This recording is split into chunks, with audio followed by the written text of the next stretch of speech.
March Madness has its final 4 games today. Employers added 303,000 jobs in March, and an earthquake hit the northeastern United States this Friday.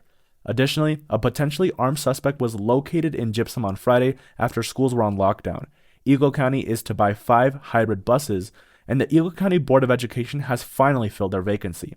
All of this and much more in the 6th episode of Rewind with Alvaro Marin Garcia.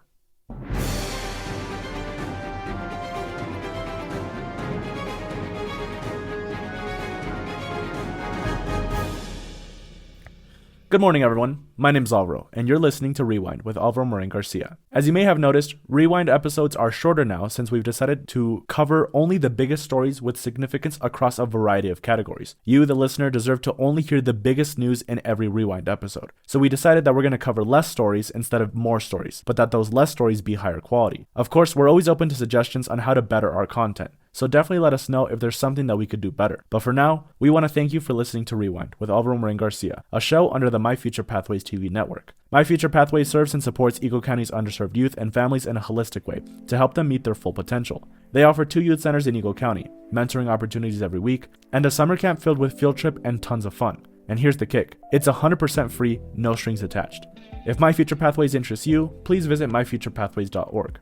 Just a reminder that Rewind with Alvaro Marin Garcia is available on all major podcasting platforms. Alright, so now let's dive into the first story. Manhattan Judge Juan M. Merchant recently ruled that former President Donald Trump's claim for immunity in the Supreme Court will not delay the start of his criminal trial, essentially solidifying that Trump's criminal trial in Manhattan will begin as scheduled on April 15th. Donald Trump is currently charged with 34 felony counts of falsifying business records in the first degree, and his trial is expected to last a few short weeks. Today, the final 4 games will be held to see who advances to the final for the NCAA Division I men's basketball tournament. North Carolina State will face Purdue, and the University of Alabama will face the University of Connecticut, last year's champions. Though it does not seem to be March anymore, March Madness will soon be over, and a new championship team will be declared. Let us know who you're supporting and if your bracket predicted anything right. At 10:23 a.m. on Friday, a 4.8 magnitude earthquake struck the northeastern United States. The United States Geological Survey stated that the earthquake's epicenter was near White House Station in New Jersey. Reportedly, there are no deaths or injuries at this time, and the shaking for people and for infrastructure was very minor. There has also been no reported damage to any critical infrastructure in any of the major cities, including New York City. The Department of Labor recently announced data that employers added 303,000 jobs in March. March was the 39th straight month of job growth. The unemployment rate in February went down from 3.9% to 3.8%, and average hourly earnings for workers rose 0.3% in March from the previous month and were generally up 4.1% compared to March of 2023. All of this goes to show that the economy is doing really well, and of course, that pattern will continue on in the future.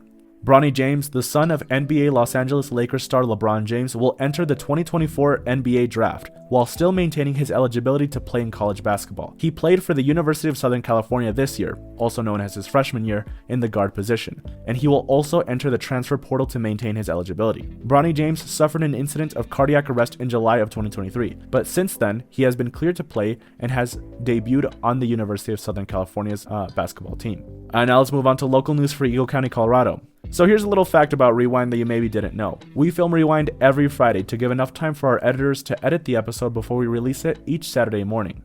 Just before we were starting to film today's episode, we received an alert from Eagle County Schools and the Eagle County Sheriff's Office that there was a potentially armed suspect in Gypsum. No specific information was provided other than a warning to look out for him and call 911 if we were to spot him or his vehicle. The Palisade Police Department alerted Eagle County of the suspect's activity. Thankfully, within 2 hours, the police located the suspect in Gypsum. Unfortunately, no further information can be provided at this time or confirmed, but there are a lot of rumors circulating on what the suspect was doing. But we'll definitely update you next episode, considering that it's an ongoing investigation that the Sheriff's Department isn't inclined to comment on.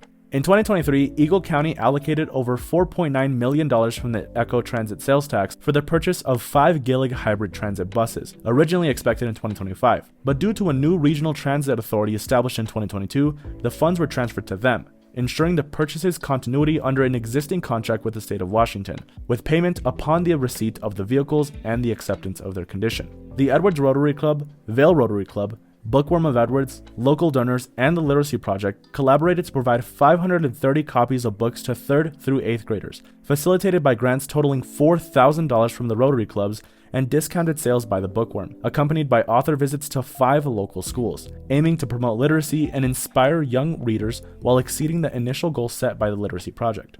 And finally, according to the Vail Daily, on Wednesday, March 27th, Edwards resident Gretchen Hovey was sworn in as the newest member of the Eagle County School District Board of Education. Hovey was the only applicant and was interviewed Wednesday during the board's afternoon work session and subsequently sworn in during the evening session. Alright, that's all the news for Eagle County, Colorado, both local and national news that we decided to cover this week. Thank you so much for listening to Rewind, and just a reminder that Rewind is available on all major podcasting platforms.